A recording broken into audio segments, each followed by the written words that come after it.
Welcome to Coffee Talk.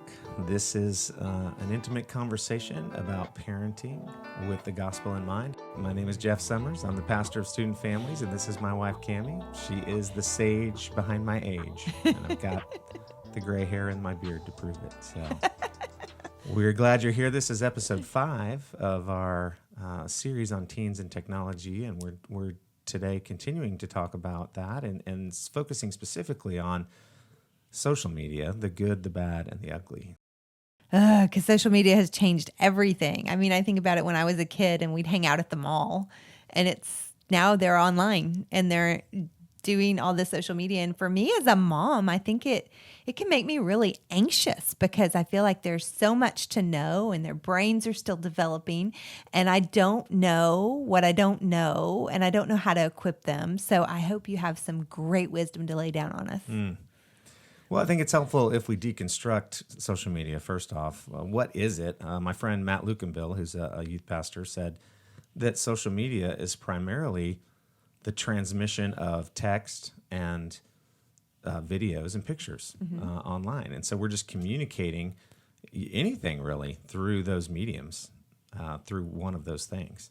Okay, that's helpful. It doesn't seem so overwhelming when you say it like that. Yeah, it's kind of like if you take a cigarette, right, and you unroll it, and there's a filter and some paper and leaves. It doesn't seem quite so scary and daunting, although we know it can kill you, and it is addictive, which has something in mind with social media. Social media can be a powerful force, but with cigarettes, we know in the history, too, they spent a lot of time figuring out how to make it more and more addictive, right? And they did the same thing with social media. Experts sit around for hours in rooms deciding and figuring out ways to keep us on that screen, scrolling over and over, clicking on things. And they just spend their time figuring out how to keep us addicted and plugged in. So should we just ban it for our children so they never should have any social media? I don't think so. I mean, it is a way of life in a lot of ways, and that's an important distinction for us, especially those that are older. If you're above 40, social media is a tool that we use, right? It's just something that we have, whereas for our kids who've grown up on these screens, it's a way of life. And that's one reason why when you ground your child from their phone or from their computers, they feel completely disconnected from their friends and from their community because social media for them is a way of life. Some people have, like some of their friends are online friends only even, which is a scary thing, but it happens. So we shouldn't ban it because it's a way of life, but then how do we discern the good, the bad, the ugly? Well, let's talk about the good first. There's a lot of good things. We use it for community, right? You connect with friends and see what they're doing, see what's going on. So it's a great way. Oh, you got a new haircut. Oh, connection especially. What if someone that you haven't seen in a while, you can kind of keep up with what, so-and-so's at the beach and the fun that they're having, or they got a new puppy, right? There's all kinds of things like that. Celebration is something you see. Oh, they got their driver's license. It's their birthday. Definitely social media. Those are positive things that you see.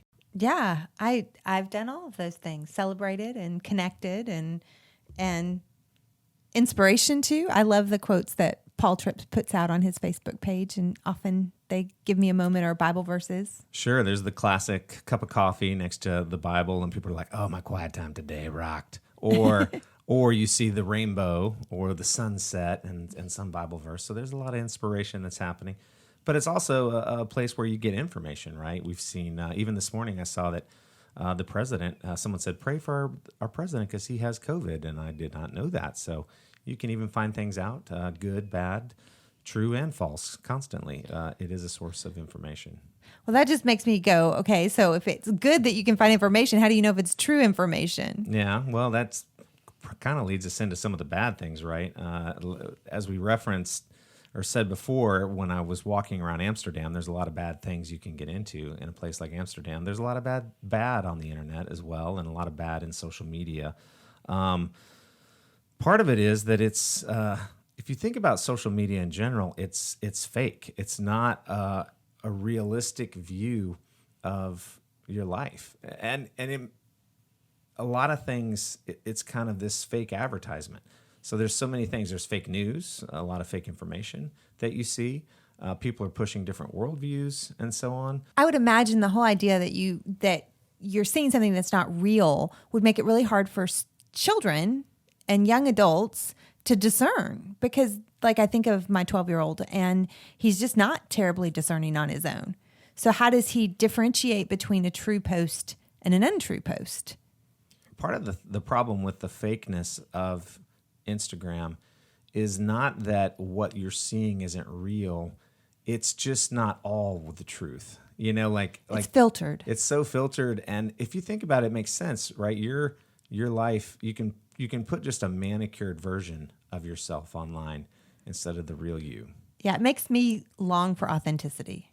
Like I like the people that show their room is a total mess with the laundry piled up, a mountain of laundry that they haven't folded yet. Yeah. Because I go, oh, that's a person that I can identify There you with. go. That's authentic.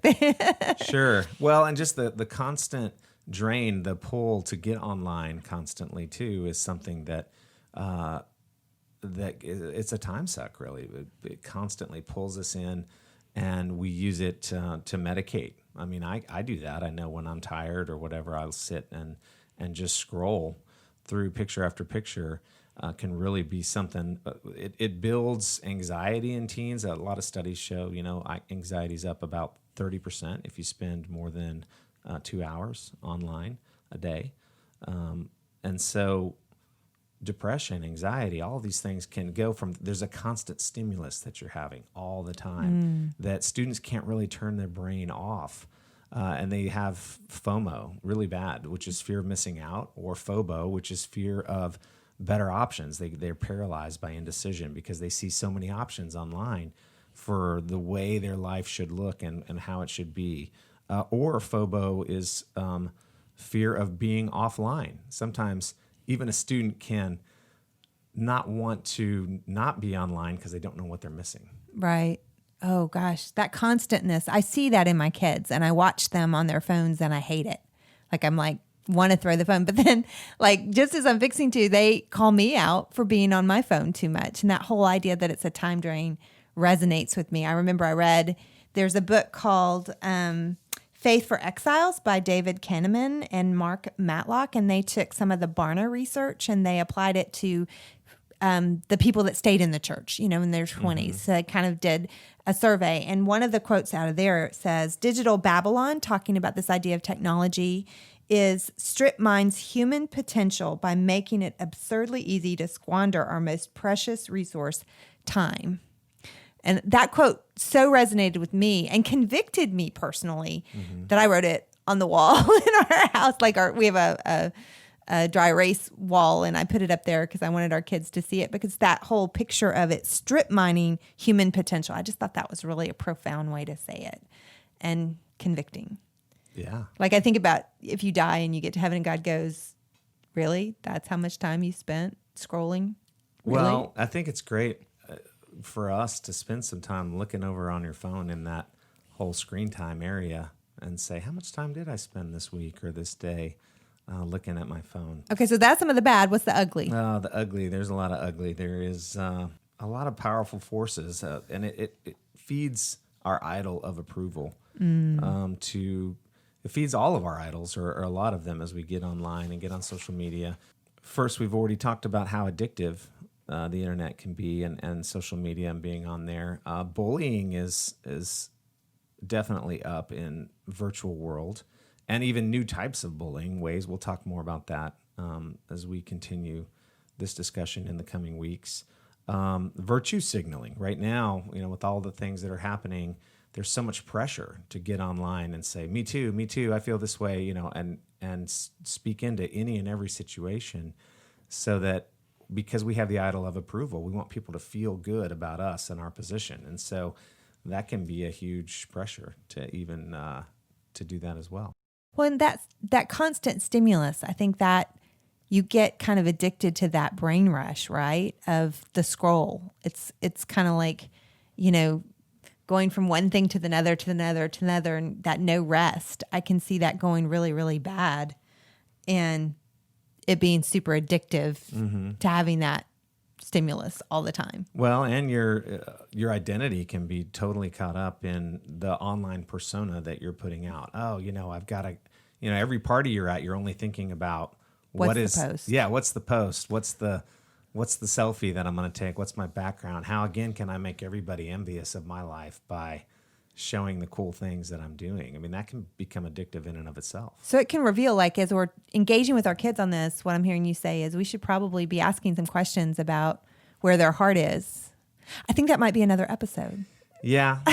Even finally, the sexting, things like that. When you have something like Snapchat where you can send people a text or a video or pictures and they disappear after they view them and they're untraceable in that sense, there's a lot of ugliness involved with that as well. But I think the encouraging part, I was talking to a parent just this week about a Snapchat that their child had done, and it really gave insight to that mother into that child's heart and what was going on in that child's heart. And I think that it does reveal the idols. Like, if we will engage with our children on social media, they might reveal something on social media that they wouldn't necessarily say in our living room to our faces.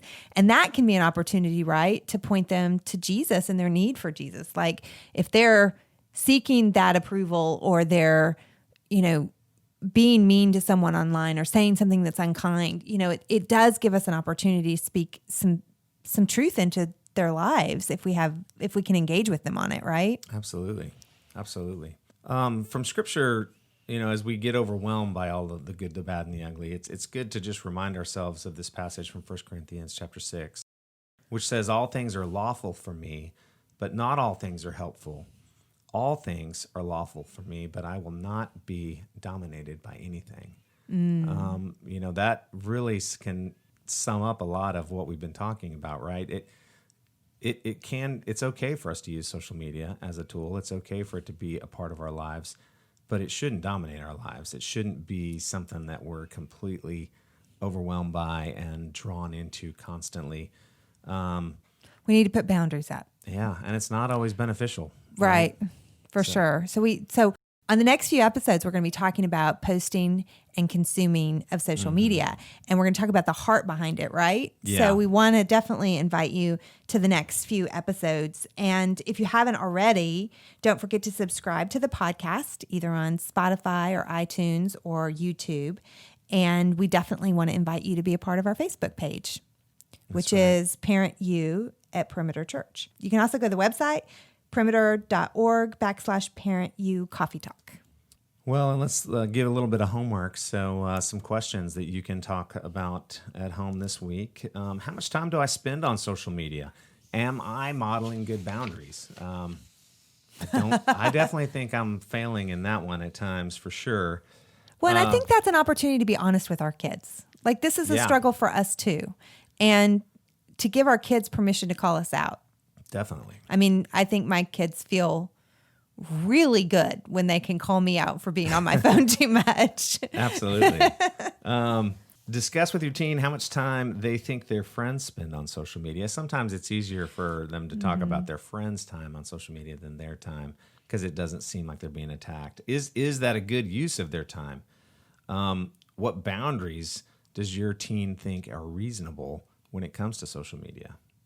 Yeah, and we're going to put this homework in the show notes, but we just wanted to give it to you too. Just as you're beginning the conversation about social media, I would encourage you not to make it combative with your children.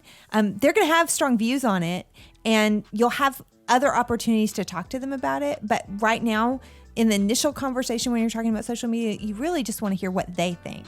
So give them space to share their ideas of what's reasonable and how much time should they be on it and those kinds of things. You don't have to go nose to nose with them at the start. You can kind of bank it. I tend to want to get aggressive too quickly, and so sometimes it's a good time to just listen. Thanks for joining us at Parent U. We get it. Parenting is hard, and you're not alone. God has called you to be a parent at such a time as this, and He will equip you.